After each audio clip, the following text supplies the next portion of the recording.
ಯಾವುದೋ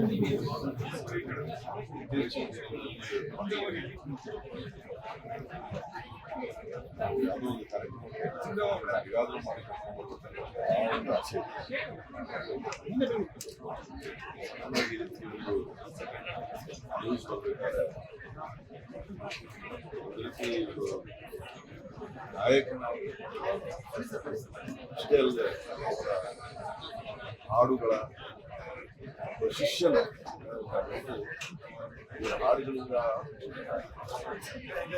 ಕಲಿತದ್ದು ನಮ್ಮ ಕಡೆ ಮನೋರಂಜನಾ ಕಲಿಕೆ ಅವ್ರ ಹಾಡುಗಳನ್ನು ಕೇಳ್ತಾ ಇದ್ರೆ ಕಲಿಕೆ ಈ ಪದವನ್ನು ಹೀಗೆ ಉಚ್ಚಾರ, ಈ ಹಾಡನ್ನು ಹೀಗೆ ಹಾಡಲ್ಲ, ಇದರಲ್ಲಿ ಈ ರೀತಿ ಭಾವ ತಂದಿಲ್ಲ.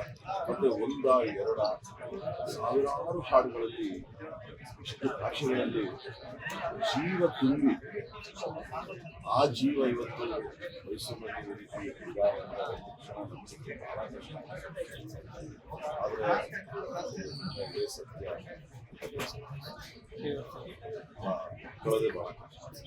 ಆದರೂ ಕೂಡ ಆ ಮಹನೀಯರು ಒಂದು ರೀತಿ ಏನು ಹೇಳ್ತಾರೆ, ಶಾಶ್ವತವಾಗಿ ಹಿರೀಕರುಗಳವರಿಗೆ ಸೂರ್ಯ ಚಂದ್ರ ಇರೋವರೆಗೂ ಎಲ್ಲರೂ ನಮ್ಮನ್ನು ಶಾಶ್ವತವಾಗಿರ್ತಾರೆ. ಅಂದರೆ ಅವರು ಮಾಡುವಂಥ ಕೆಲಸ ಅಷ್ಟೇ ಅಲ್ಲದೆ ಅವರ ಮನಸ್ಸು, ಅವರ ಹೃದಯ, ಅವರು ನಡ್ಕೊಂಡಂಥ ರೀತಿ, ಯಾರಿಗೂ ಯಾವ ರೀತಿಯಾದಂತಹ ಕೊಡುಗೆಯನ್ನು ಕೊಡದೆ ಇದು ಕೇವಲ ಆನಂದವನ್ನು ಮಾತ್ರ ಹಾಡುಗಳ ಮೂಲಕ, ಅವರ ಮಾತುಗಳ ಮೂಲಕ.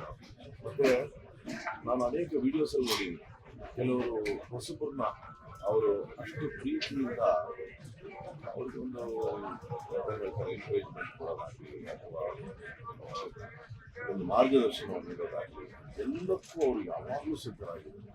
ನಾನು ಇಂಥ ದೊಡ್ಡ ಗಾಯಕಿ ಅನ್ನೋ ಒಂದು ಕಿಂಚಿತ್ ಕೂಡ ಅವ್ರಿಗೆ ಅವ್ರಿಗೆ ಗೊತ್ತೇ ಇರಲಿಬೇಕು ಅವ್ರು ಎಂಥ ದೊಡ್ಡ ಗಾಯಕಿ.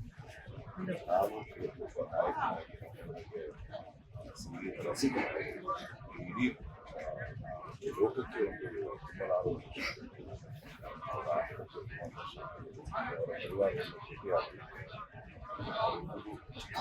ಶಕ್ತಿ ಕೊಡಲಿ. ಮತ್ತೆ ಅಷ್ಟೇ ಅಲ್ಲದೆ ವಿಶೇಷವಾಗಿ ಕನ್ನಡದಲ್ಲಿ ಹೇಳಬೇಕಂದ್ರೆ ಸಾವಿರಾರು ಹಾಡುಗಳನ್ನು ಹಾಗಾಗಿ ಅವರೆಲ್ಲ ನೋಡಿದ್ರೆ ಆ ಲೈಫ್ ನೋಡ್ತಾ ಇದ್ರೆ ನಮಗೆ ಎಷ್ಟು ಹೃದಯಗಳನ್ನು ಗೆದ್ದಿದ್ದಾರೆ ಅಂತ ಆ ಎಲ್ಲ ಹೃದಯಗಳಿಗೆ ಇರುವಂಥ ಶಕ್ತಿಯನ್ನು ಕೊಡಲಿ ಅಂತ ಪ್ರಾರ್ಥಿಸ್ತಾರೆ.